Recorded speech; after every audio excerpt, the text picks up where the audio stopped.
গল্পটা খুবই সুন্দর। আমাদের সবার সাথে আসলে এই ঘটনাগুলো ঘটে না, কিন্তু কিছু কিছু সময় ঘটে। আর যখন ঘটে তখন ওই পরিবারগুলোর উপরে, ওই সম্পর্কগুলোর উপরে একটা বড় রকমের চাপ আসে।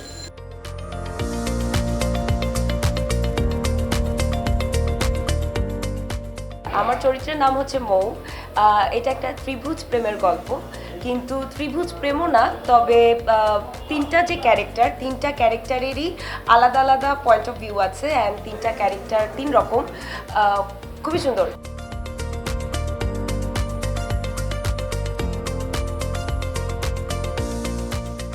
টানা তৃতীয়বার অর্জন করেছে দেশের সেরা সুপার ব্র্যান্ড স্বীকৃতি বসুন্ধরা টিস্যু। নির্মাতা এখানে আছেন নাজিম মুন্সি। ওটা ওর দ্বিতীয় কাজ। ফরচুনেটলি ওর প্রথম কাজটাও আমার সাথেই ছিল। অনেক সময় হয় না যে খুব সিনিয়র একজন ডিরেক্টরের সাথে কাজ করতে পারলে মনে হয় যে আমি খুবই ভাগ্যবান একজন সিনিয়র ডিরেক্টরের সাথে কাজ করতে পেরেছি। নাজিমের বেলায় আমার মনে হয়েছে যে নাজিম একটা সময় অনেক বড় হবে। আমি খুবই ভাগ্যবান যে ওর জীবনের প্রথম দুইটা প্রজেক্টে আমি কাজ করতে পেরেছি। আর সৌরভ ভাই লিখেছেন দুর্দান্ত একটা গল্প। আমার সাথে এখানে অ্যাক্টিং করছে প্রিয়ন্তী উর্বি।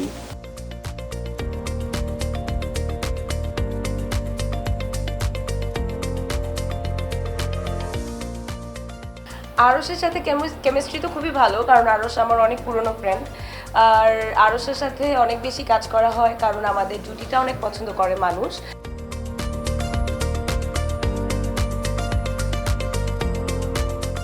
আমি হচ্ছে এখানে নবনী ক্যারেক্টারটা।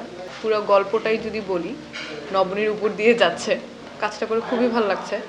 আশা করি এটার আউটপুট খুবই ভালো হবে।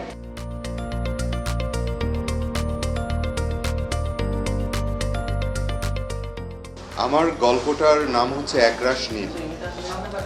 নীল হচ্ছে প্রেমের রং, নীল হচ্ছে বেদনার রং। যখন অনেক বেশি নীল হয়ে যায় তখন সেটা বেদনা, যে জন্য গল্পের নাম হচ্ছে একরাশ নীল। আমি বিশ্বাস করি সবার জীবনে প্রেম আছে, প্রেমকে হারানোর বেদনাও আছে।